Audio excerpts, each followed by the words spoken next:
तबे होय पे नेलदा माने कि ट्रेन गेट थे सिग्नल एम तुलुई माने गड्डी को पारमे थाना और पारम वक्त रगे नवा गेट होय को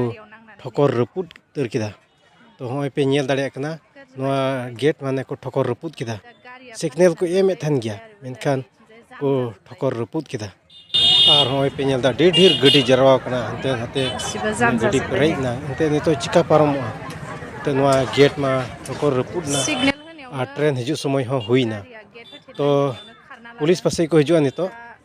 अदो उनका ओवरटेक लेखा उनका माने समस्या हुआ अदो नाते जावगे साबधान बन पारमोआ और नवा दो कना उदलगुड़ी कठालगुड़ी रिया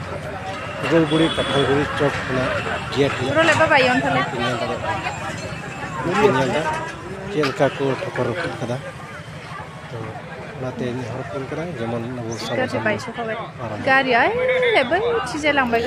नवा दो हुई कना